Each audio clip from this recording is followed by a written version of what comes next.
구원은 사람의 능력으로 성취되는 것이 아닙니다. 사도 바울이 직접 계시로 받은 참복음에 의하면 구원은 오직 예수 그리스도의 은혜로 구원을 받습니다. 이는 내가 사람에게서 받은 것도 아니요 배운 것도 아니요 오직 예수 그리스도의 계시로 말미암은 것이라. 구원은 오직 예수 그리스도를 통한 구원이요 그를 영접하여 그분과 한 가족이 되는 믿음을 통해서 생명을 얻게 됩니다. 그렇다면 구원받은 사실을 우리 자신이 어떻게 알 수가 있을까요? 구원은 오직 하나님의 영역이니 누구든 알 수 없는 비밀 영역일까요? 물론 구원은 하나님께서 주시는 은혜 영역으로 구원받은 사실을 하나님만이 아실 겁니다. 사람이 함부로 판단하거나 규정할 수 없는 것이 맞습니다. 하지만 우리가 구원받은 사람을 통해서 나타나는 어떤 열매를 통해서 저 사람은 분명히 구원받은 사람이구나라는 추정은 분명히 가능할 수 있습니다. 그렇다면 구원 얻어 생명의 문으로 들어갈 사람의 특징은 무엇일까요? 성경에 나타난 하나님 대신 예수님의 말씀을 살펴보면 일부분이라도 우리가 알 수 있답니다. 사실 누가 생명을 얻어 영원히 사는 자가 되는가? 라는 질문은 과거로부터 현대에 이르기까지 모든 세대에 걸쳐 나타나는 여러 사람들의 질의입니다. 예수님 당시에도 많은 군중들과 율법 선생들이 누가 구원을 받는가라는 질문을 예수님께 드린 적이 많습니다. 예수님께서는 사람이 거듭나지 않으면 하나님 나라에 들어갈 수 없다고 말씀하셨습니다. 예수께서 대답하여 이르시되 진실로 진실로 내게 이르노니 사람이 거듭나지 아니하면 하나님의 나라를 볼 수 없느니라. 구원은 예수님의 은혜로 받는 것이지만 그 구원의 선물을 은혜로 받는 사람이 반드시 거듭난 자가 되어야 한다고 말씀하신 것입니다.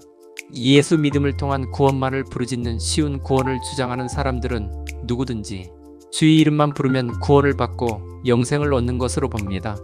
예수께서 이르시되 나는 부활이요 생명이니 나를 믿는 자는 죽어도 살겠고 무릇 살아서 나를 믿는 자는 영원히 죽지 아니하리니 이것을 내가 믿느냐?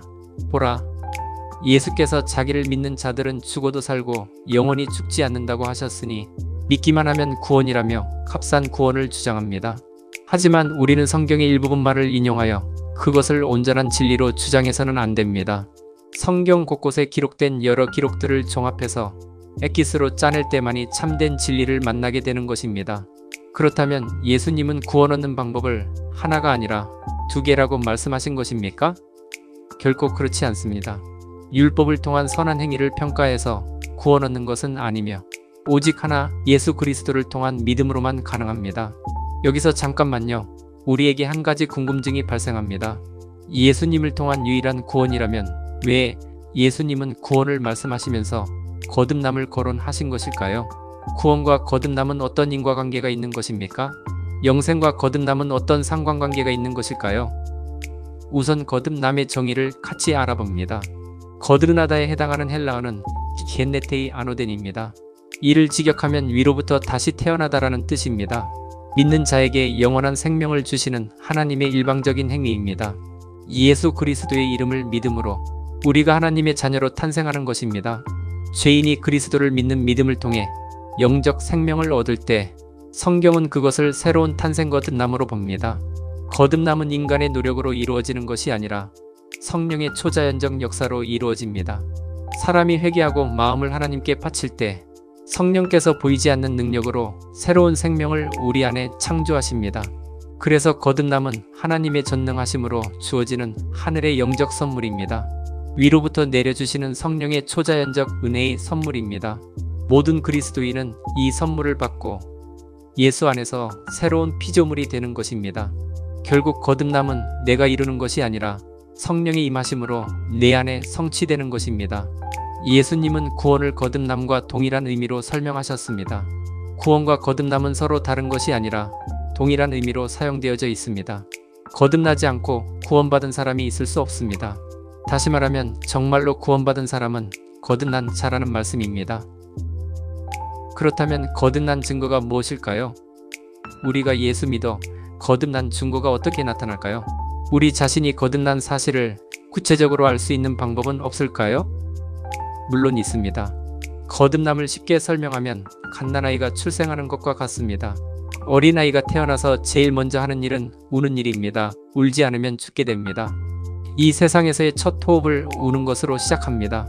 마찬가지로 예수 믿어 거듭난 사람들은 어린아이의 첫 호흡과 같이 거듭나면 곧 바로 회개합니다. 자신이 구원받아야 할 큰 죄인인 것을 보게 됩니다. 자신의 허물을 보고 죄를 슬퍼하고 애통해합니다. 거듭난 자의 첫 호흡이 회개로 나타난 것입니다. 회개 없는 구원은 없는 것입니다.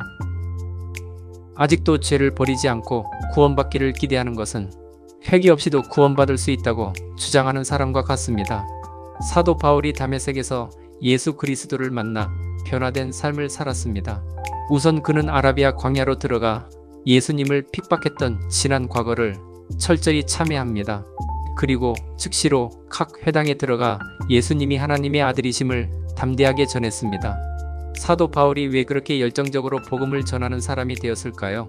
예수님을 경험하여 거듭이 나고 보니 너무 좋고 기쁨이 넘쳐 복음을 전하지 않을 수 없었습니다.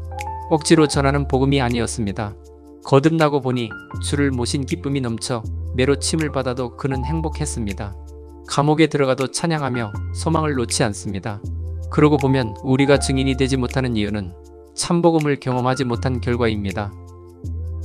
거듭나지 못한 결과입니다. 누구든지 사도 바울처럼 주님을 만나 성령으로 거듭나면 마음속에 기쁨과 소망이 넘쳐서 세상이 감당하지 못하는 사람으로 변화되는 것입니다. 참된 증인이 되는 것입니다. 거듭난 사람은 사도 바울처럼 추구하는 것에 변화가 생깁니다. 꿈꾸는 것이 달라집니다. 삶의 목표에 변화가 생깁니다. 세상 사람들처럼 물질만을 탐하며 살지 않게 됩니다. 가진 것이 부족해도 예수님 한 분 때문에 만족한 삶을 누립니다. 요즘 우리 주변의 신앙 행태를 살펴보세요. 거듭난 자라고 나팔 부는 사람은 많습니다. 하지만 사는 방식을 보면 땅의 사람들과 전혀 차이가 없습니다. 예수를 늘 입으로 시인하며 지냅니다. 하지만 예수 믿은 후에 가치관에 변화가 없습니다.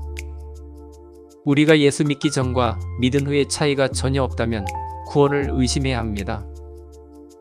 거듭남을 의심해 보아야 합니다. 예배당의 신자로 등록된 사람일지 몰라도 하나님의 가족으로는 인정받지 못하게 됩니다. 우리는 정말로 구원받은 사람입니까? 우리는 정말로 거듭난 자입니까? 우리 내면과 속사람을 깊이 살펴보시기 바랍니다.